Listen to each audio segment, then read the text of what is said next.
Hey, and welcome to The Noble Marriage, where we bring real, relatable, and raw conversations all about life and marriage. I'm Travis. I'm Adelle.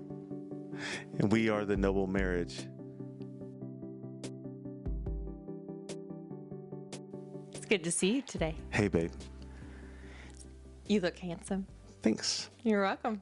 Thanks. I'm excited about this episode. What number are we on now? We are on 7.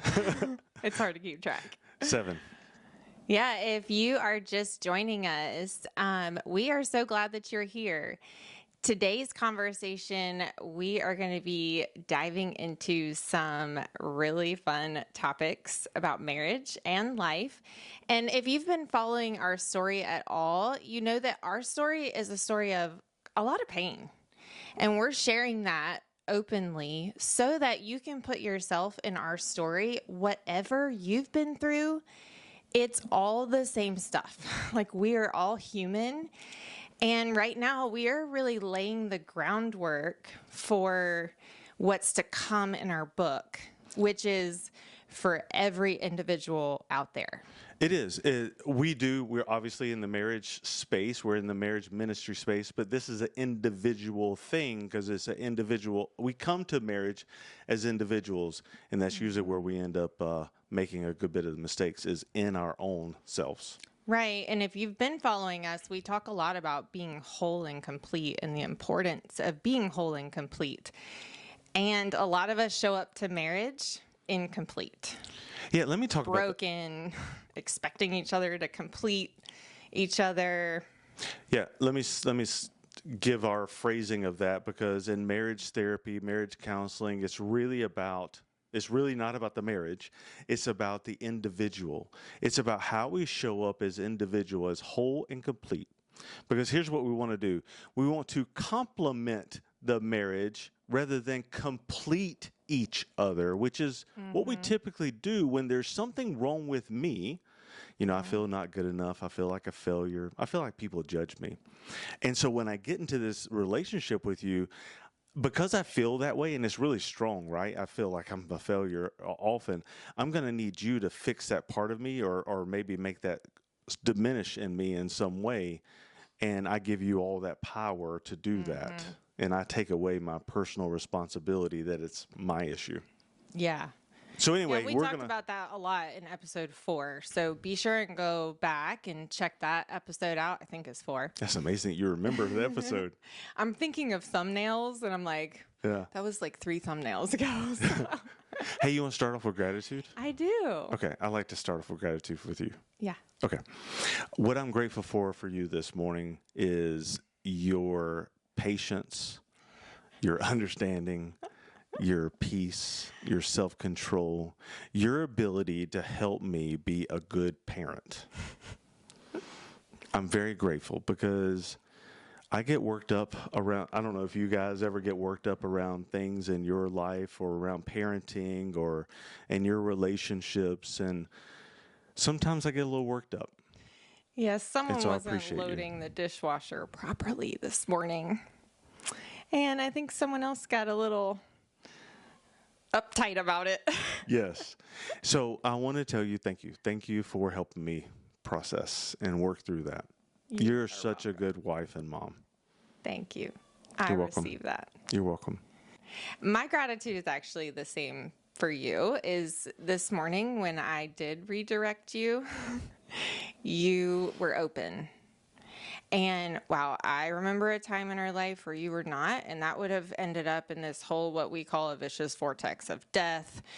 It would have been an argument, and we're about to record, which is when the enemy wants to show up, is right before we record. So when you and Haven walked into the bathroom and I got to hear all that was going on, and then I had a little conversation with you, you were able to see that there is a different way. Yeah. And I'm just so grateful for that. I really am, because it shows your heart posture towards wanting to be a better person every day. It's a struggle in me because I want to be a better person and I want to be right. I know. I want to be right, and I want to be a better person. And it's difficult to do both of those things. It's difficult for me to want to be right over loving, right over being relational. It's difficult for me to humble myself, man. So thank you. Yeah.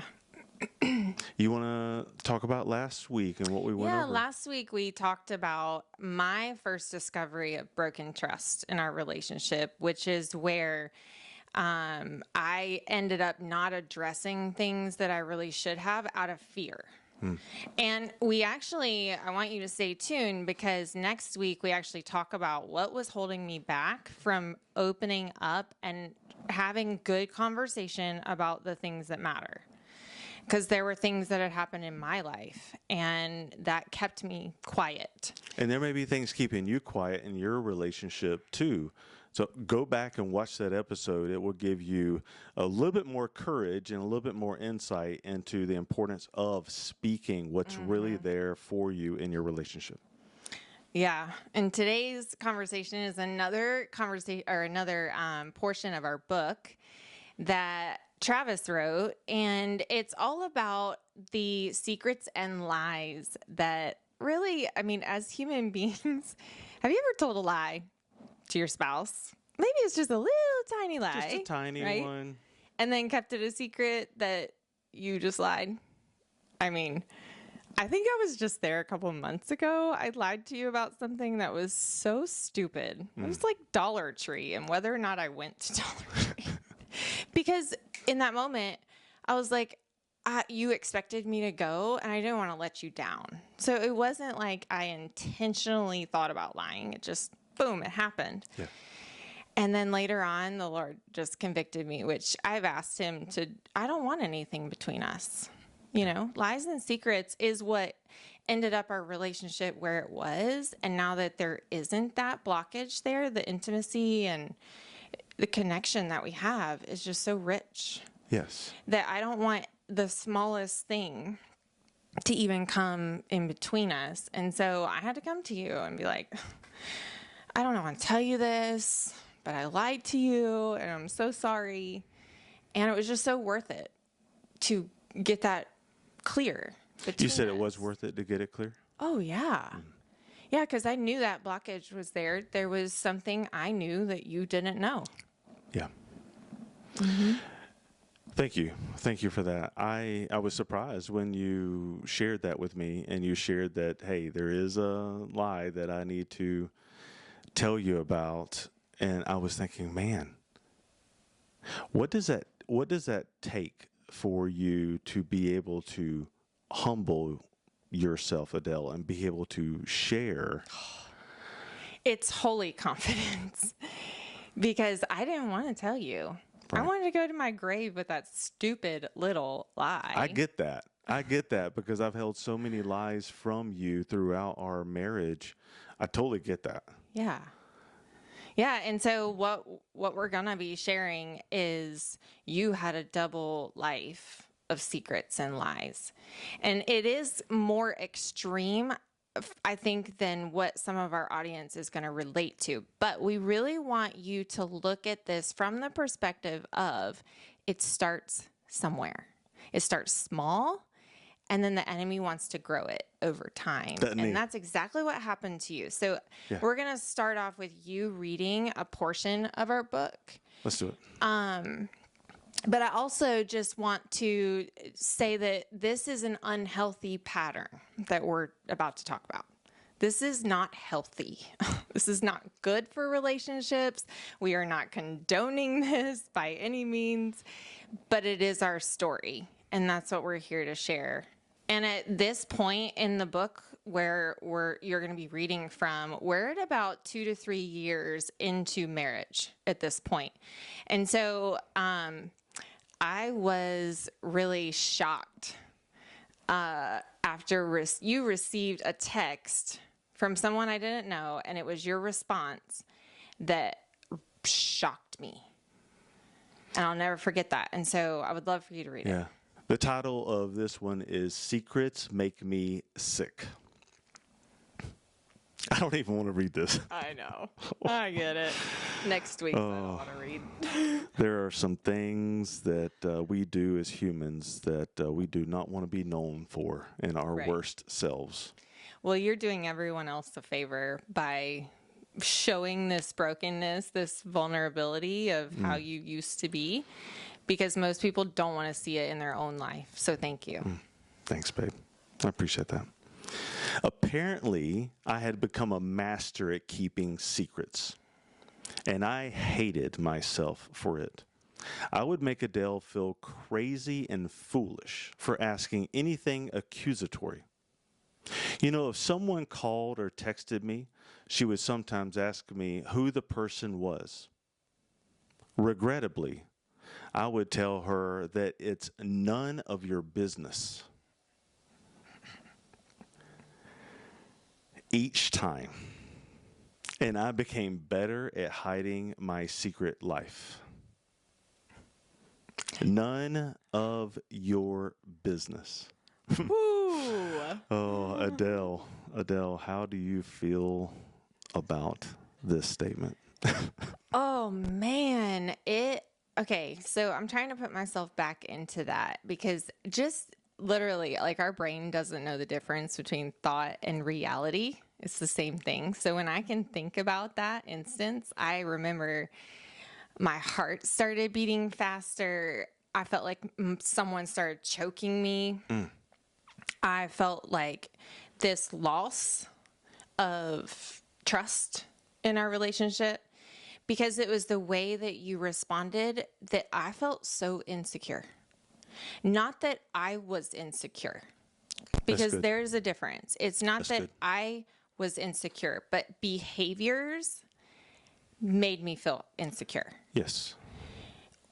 And I'm still responsible for my feelings because I'm not saying that you made me feel any sort of way, but behaviors do have an impact They do. in a relationship. Yes, people's words, people's actions, people's behaviors do have an impact. And the reason why is unhealthy behaviors create doubt. And most of the time it's subconscious. It's not even, especially in the early parts of the relationship, it's something that happens, but you're not really aware that there's new doubt that's there. But these behaviors reinforce this doubt that's going on. And for me, it was in my face because this was at 2 to 3 years into our relationship, and the honeymoon stage is about to really wear off. Like, I feel like this is one of the first things that happened that was like, what just happened? Why is it none of my business? Like, I'm married to you. And when did we start keeping things from each other? Yeah. So it was very shocking for me. Yeah, it totally makes sense to me that it was. I don't have any excuses. I don't have any reasons why other than I was single before that time, and I wanted my life. We got in a huge argument that night, and you were like, I deserve my privacy. Yeah, And that's right. I felt like I had no option but to accept that. But I want to just talk to those of you that are watching, because if you fast forward, like, let's say, sorry, I keep jiggling this.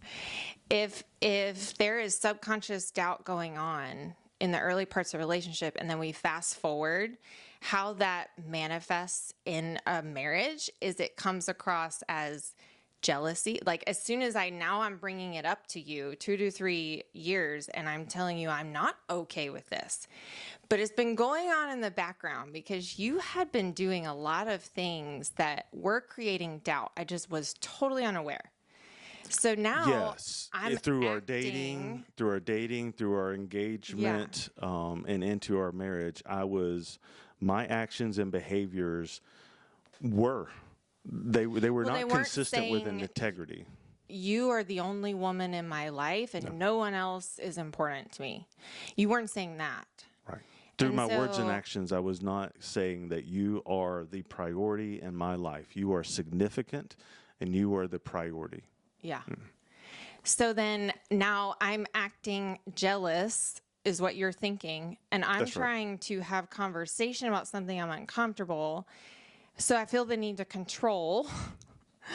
And I don't know, are you relating to this at all? That this snowball impact that happens in a relationship where I don't feel like I'm a jealous person, but I feel like this matters. I feel like I should be concerned about this.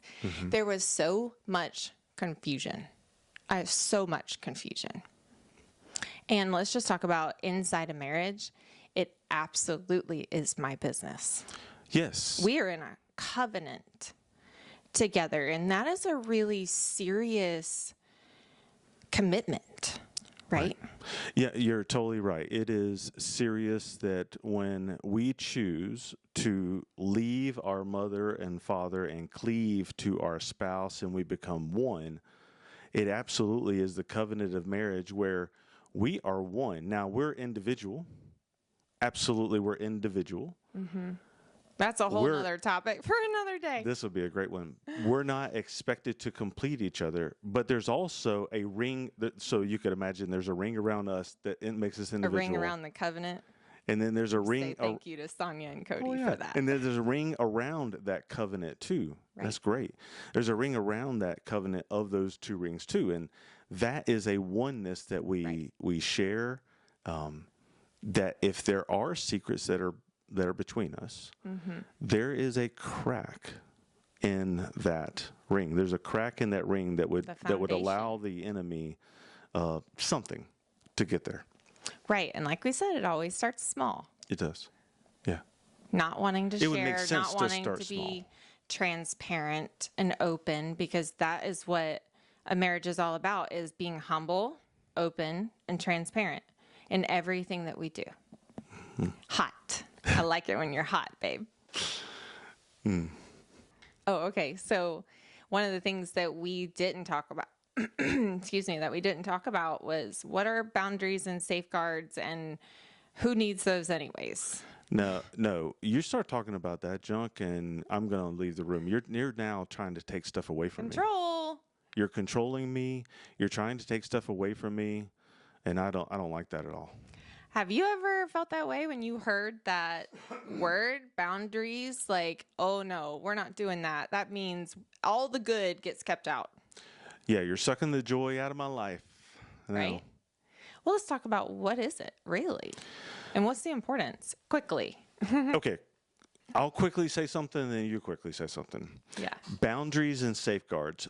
Boundaries are meant to keep the good in and keep the bad out. They are for your marriage. They're for you. They're for the longevity of the covenant of your marriage. Just repeat that. Keep the good in, because what is good is this relationship. That is what is good. And it's rich and connecting and intimate, and it's worth it. It's worth it to keep the bad out, which is the enemy, right? And the enemy. His schemes, he's working to break that covenant in many different ways. And it's meant to keep the bad out, keep the good in. It starts small, little things of allowing the enemy to get into the relationship. And that's exactly what we're talking about, our little lies and little secrets. Yeah, so boundaries, what we do is we find ask the Holy Spirit to share with you the areas of your life and in your marriage where there's going to be a pitfall. Like there's a snare coming up in your life, and you're going to know what that is. It's the same thing you've been struggling with for a long time. And if there's questions in the marriage, you want to put a boundary up around those areas to make sure that is not going to be a thing we're going to fall into. So, for example, if I'm having questions of who is texting you and all of that, it would first take you being humble, which you weren't. No. It would then take being open that, oh, I shouldn't have said that, and this is who I'm texting. Then it would be important that we have transparent conversation about how do we protect our relationship. Yes. So that we keep this emotional intimacy and this connection and all of these things thriving, because anything that's taking away from that is not of God. Right. It's of the enemy. That's right. So, yeah, they're so important, and we never even talked about that. No, I thought it was a bad word, so I didn't want to talk about it. Yeah. Safeguards. So a safeguard is something used to help Prevent. yeah, it's to help prevent getting to the boundary. It is something that can be put in place to help from even getting near the boundary line where the boundary would take place. And that could be like software for our phones, accountability groups. Group text messaging. Yeah. Or even just, I commit to being transparent with my phone all the time. You have my password. You can see who I'm texting. And if I text the opposite sex, I'm just going to let you know. That's right. That That's would right. be a safeguard that would prevent a secret or a lie from happening if that could be a pitfall. Yeah. Sharing social media handles. So, listen, social media, that is a pitfall that the enemy is going to use. We've seen it so many times. It has been that way in our own marriage. Social media is one of those things that definitely could. So share the email, passwords, It's all the about being things. transparent, because when you have an open, transparent heart, I know it. There is no jealousy. There is no doubt. There is no Yeah. questions, because I know. Right. Right.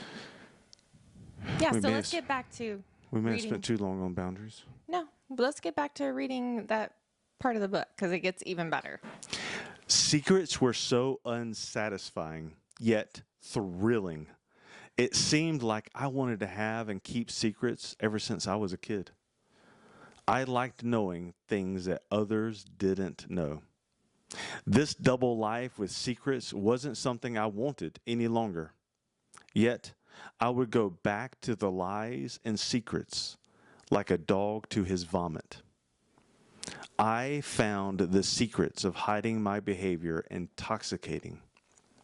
Yet, I didn't want this. Yet, I didn't want this at all. There is a vast difference between want and like. Hey, good job on Thanks. the want. Thanks. Let me briefly talk about that. There's a vast difference between want and like. You can like. No, let me get present.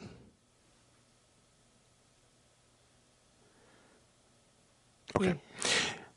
In addiction, in addiction and in recovery, it's important to know this. You can want something and not like it. Right. You can want it. Your body, your soul, your mindset can want it. Yet, your spirit doesn't like that you would be doing that to yourself. It doesn't like that you would do that. Right. It's like I want to feel the pleasure or satisfy my flesh in some way, but then afterwards, I do not like it. No, shame, condemnation, maybe even hurting yourself in some way. Yeah, and the reason we keep, like your words, dog back to its vomit is pretty strong. It is. But it's because of the thrilling aspect of secrets. And next week, I'm actually going to talk about a huge secret that I had early in our marriage. And I'm not looking forward to talking about it, but it is thrilling. And our brain actually enjoys that thrill of a secret, which is so intriguing to me. And that is exactly how addiction happens, is the brain actually craves this thing. And it starts with small lies and secrets. That's right. It doesn't start at being unfaithful or having these large sins that we jump into. It starts with small compromises as a child, as we're growing up, these small little things that we choose to compromise in and lie in. Yeah, I actually have a story about that I'm going to tell really Tell quick us. because we just went through this with our daughter. It started off back in February, this little lie, and it's April now, so we're a couple months down the road. Started off with this little lie of something that she was not necessarily outright lying. It was a compromise of the truth. that over time, over a 2-month time span, it grew into this massive lie. That now she's actually lying about whether or not she's completing her schoolwork. But it didn't start off like that.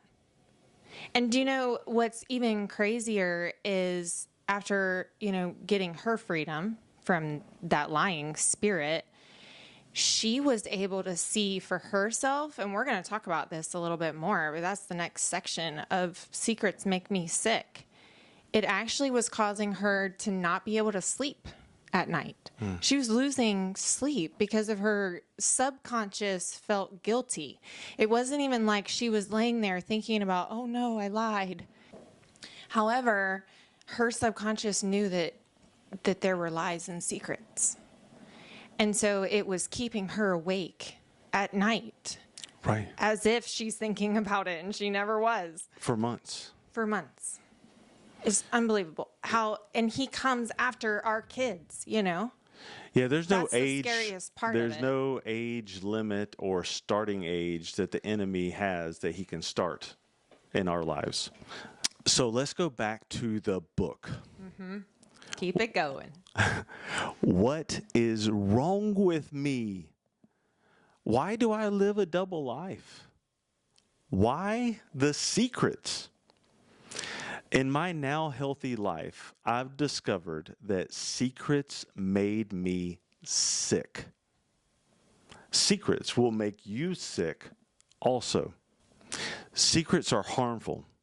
Much like prescription medication, they advertise that some medicine can have some severe side effects. And I've learned that there are severe side effects to secrets in the marriage as well. Here are just a few of my severe side effects. And put yourself into this. Are you seeing some of these things in your own life? Haven started with something as small as just not getting good sleep, not being able to fall asleep well. Progression into what you're about to say. Yeah, so these are just some of mine. I would love to know in the comments maybe some of the things that you've experienced as well. But for me, it's been anger, rage, fear, insomnia, paranoia, health issues, gut and digestive issues, shame and severe, like condemnation, I would experience. And another one is difficulty remembering the lies that I've said so that I can repeat them and stay along with them. Yeah, like I said, I had my own secrets going on, but just you reading that, I don't have any of those issues anymore. And No, I had a lot no, of that too. Just, man, my gut all the time was not right. My stomach was constantly upset. And it was the things that I wasn't consciously aware of that were it's dis-ease in our body. Because something is in our body that does not belong. It's not what God created us to live with. He didn't create us to live with lies. They're detrimental to our health. That's right. That's right. And what I love, or what I tell my coaching clients, is a great way to get good sleep is a clear conscience. That is one of the things that really hindered me from my sleep is lies. Yeah. Yeah. Let's jump into the next do it. section where you talk about where did this lie begin for you in your life?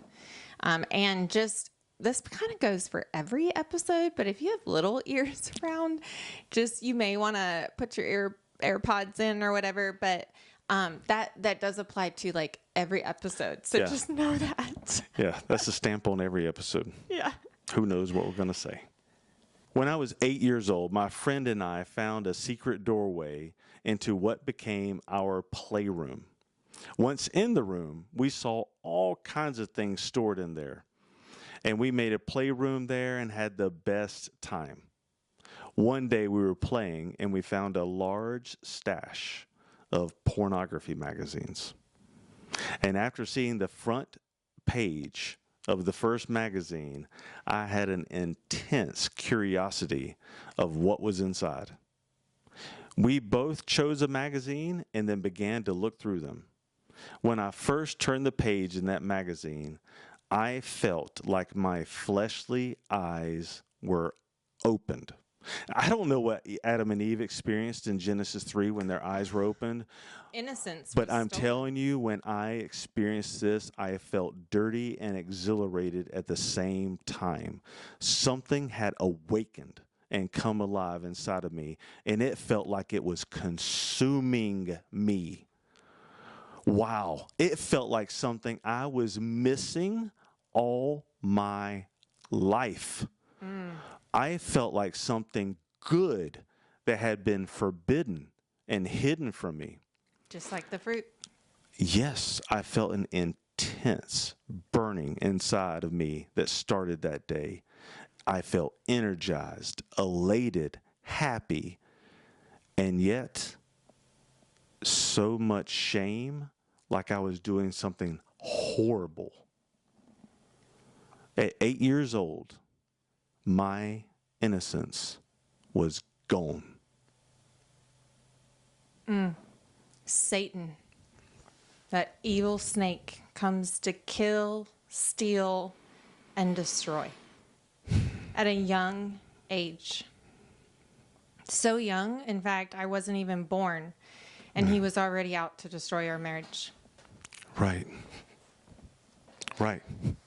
Yeah, that's the evil that we're talking about here. And it's really important that you look at your own relationship, not as though the problems that you're seeing manifested in your relationship, they didn't start there. They go way back. And while your story may not be what Travis's story is, there's something that happened to you at a young age that the enemy came to kill, steal, and destroy your life. And the thing he hates the most is marriage. So it does make sense to me that he would start when we are weak and unable to defend ourselves and make something look so good and flashy and desirable that how could it be bad? Right. But then just this open door that you let into the spirit of lust. Yeah. And I imagine there's a lot of men and women right now who are relating to this story.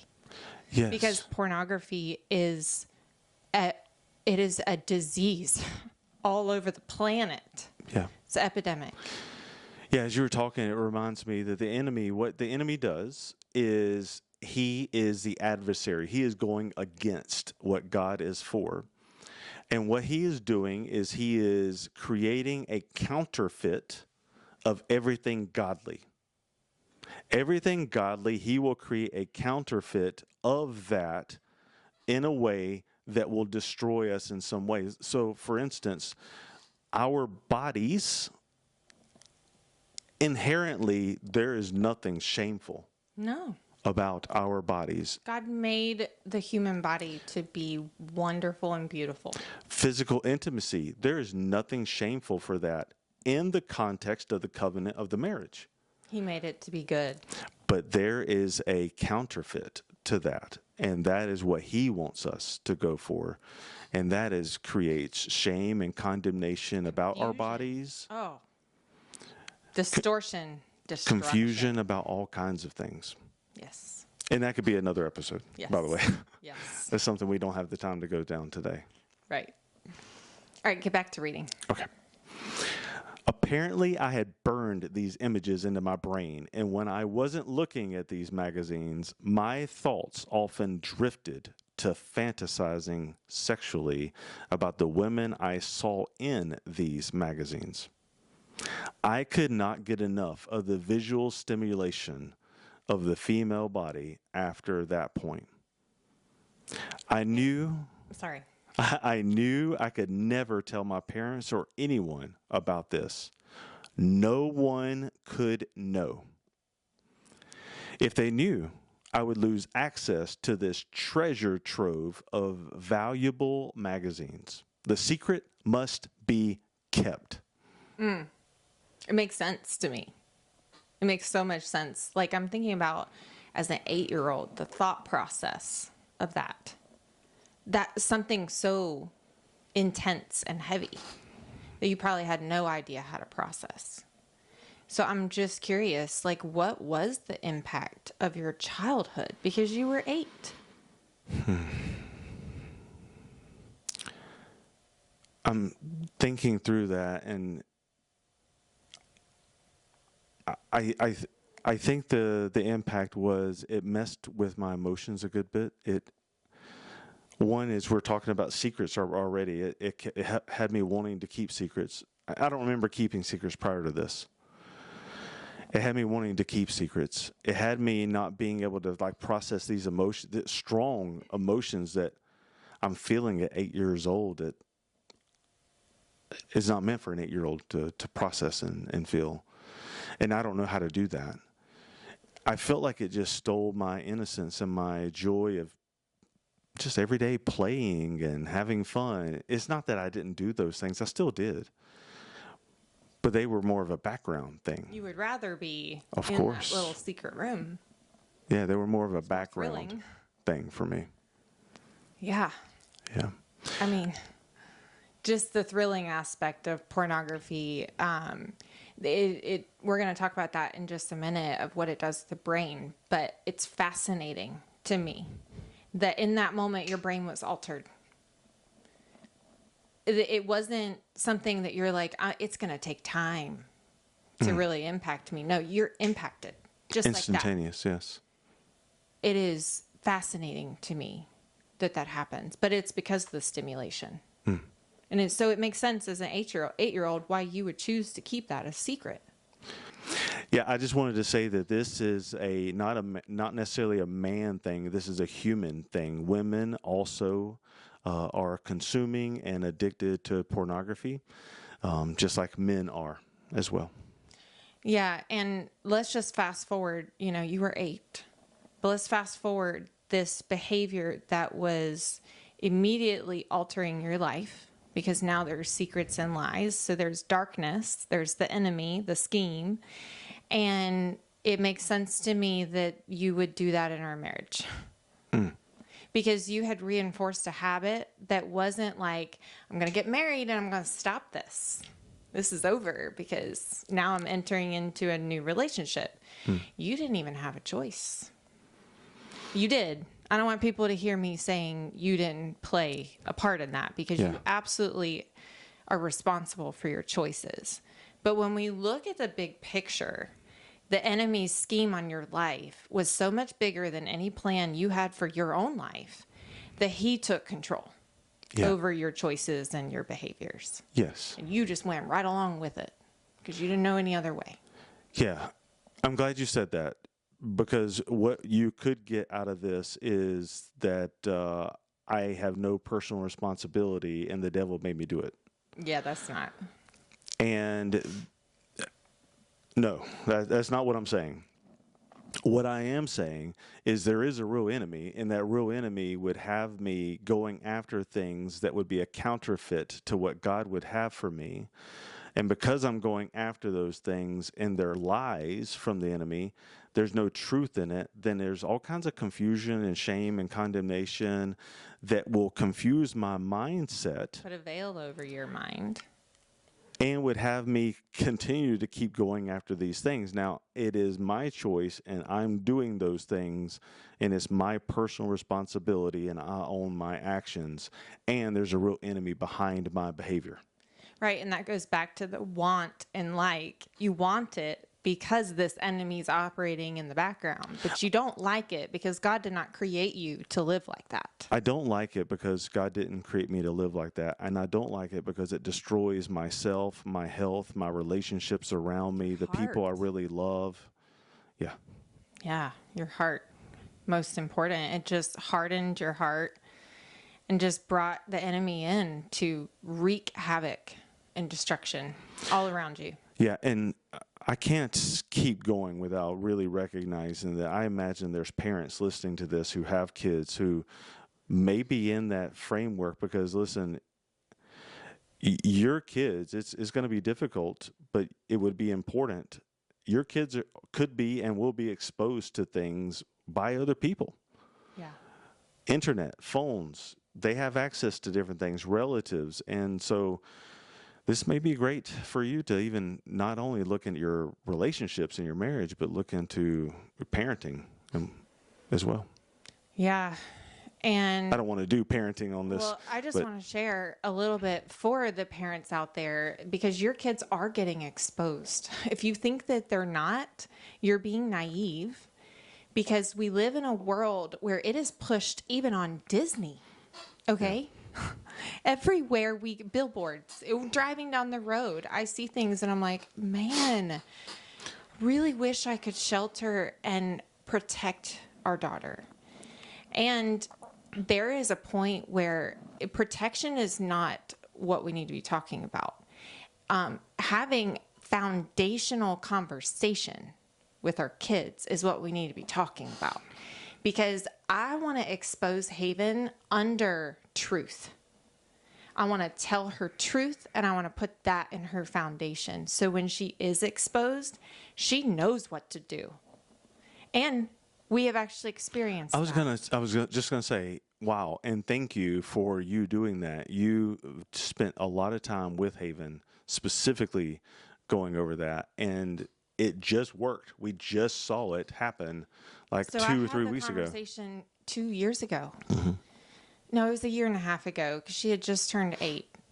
So, and I felt like she's going to get exposed soon. So I need to have this. So I took her on a little retreat, and it was amazing. And do you think this conversation was comfortable?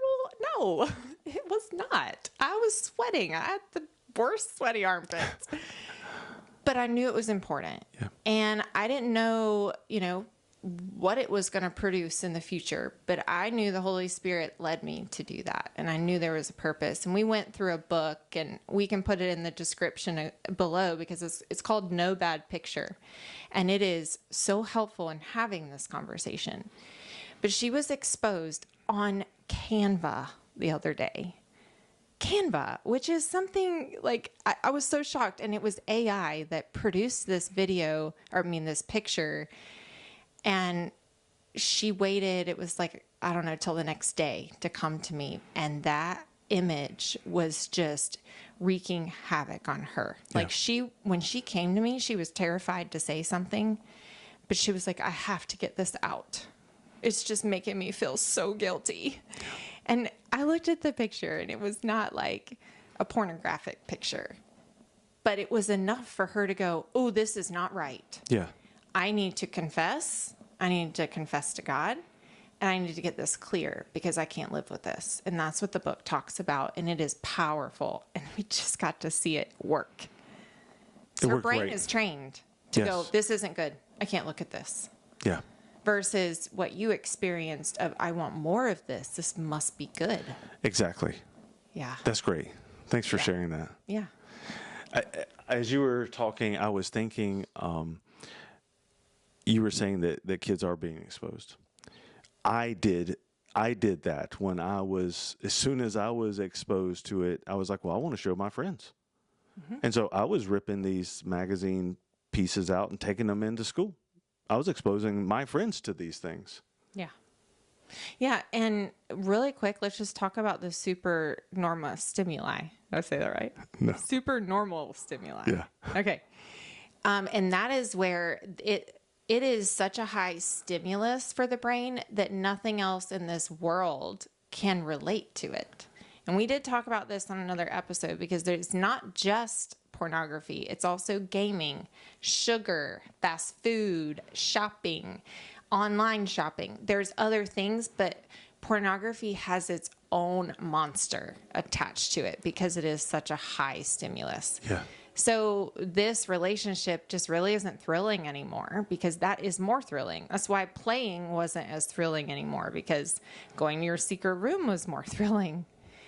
It is an altercation of the brain. Altercation. I don't think that's a word. Not for that point anyways. It's an alteration. You could do altering or alteration. Okay, it's an altering of the brain immediately. So, and then trying to break a habit like that, it's not impossible because you have God. But for those who don't have God, it is so challenging. It is so difficult because you really need a heart transformation. And then you have to reprogram your brain. And that just takes time that people really aren't willing to put that effort in, that they end up going back. That's great. Yeah. So we've talked about a lot of things today. We just want you to consider, what is the Holy Spirit saying to you about what we've shared? You know, some of the things we talked about are behaviors that create insecurity inside relationships. And even red flags. So are there actions and behaviors happening in your relationship that you need to have good communication about? Have conversation about those things. And then we talked about want and like. You're doing really good on that, by the way. He's Thanks. been working on it really hard. And that there are behaviors that maybe you're engaged in that you don't like being engaged in, but you want it. That's something to look at. We talked about secrets make me sick. What are the secrets that you have in your life that hold you back from who God called you to be? Yeah. And then maybe you are living a secret-free life. And I just want to acknowledge you for that, because it takes a lot of courage. It takes a lot of boldness and bravery to live a life of freedom from lies and secrets. You should give yourself a pat on the back for that. Way to go. That is a huge acknowledgement, a huge accomplishment in your life. Maybe you are realizing you have told a lie, or maybe you do have a secret from your spouse in your marriage. And I just want to say, clean that up. Make it right with your spouse. It is so worth it. This relationship is so worth it. And, you know, really cutting off the enemy from being able to wreak havoc more in your relationship. He's already doing enough. You know, I don't need to give him any more ammunition with lies and secrets. And so please talk to your spouse, have communication with them, practice being open, honest, transparent, humble, practice being hot. Yeah. Practice being hot. And I want to leave you with a verse, James 5:16. Therefore, confess your sins to each other and pray for each other so that you may be healed. The prayer of a righteous person is powerful and effective. Man, this scripture is so good because it's talking about taking things from the darkness, which is in our own thoughts, in our own mind. It's where the secrets are held, and taking it out to the light where it can get cleansing and healing, and it loses value, and we can be healed. We confess our sins to our brothers, our sisters, the community that we have in our life, so that they can pray over us. Yeah. And we can be healed. Yeah. And I just want to say, if you're in a marriage, it's not enough to confess. Like, if I'm confessing to one of my friends a lie and a secret that I have told him, that's not the same thing. This relationship, I need to confess to you if there's something that is between us as well. It's just so important. I really want you guys to get, who are in a marriage, that having this open line is so worth it. And we're going to talk so much more about why it's worth it. So you're going to want to stay tuned for more episodes to come. And we'll give some examples. Lots of them. Thanks for joining us on this episode. We'll see you next week. Bye. Oh, do you tell them what's coming up? Well, I told him I'm going to tell about my lie. Oh, I'm not looking forward to that.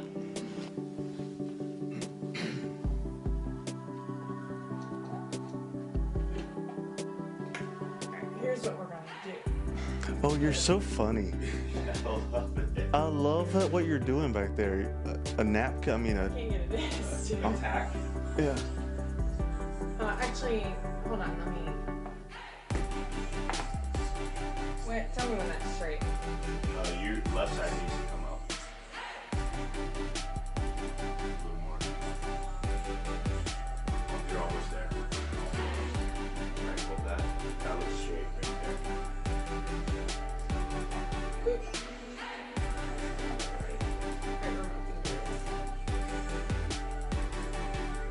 Here.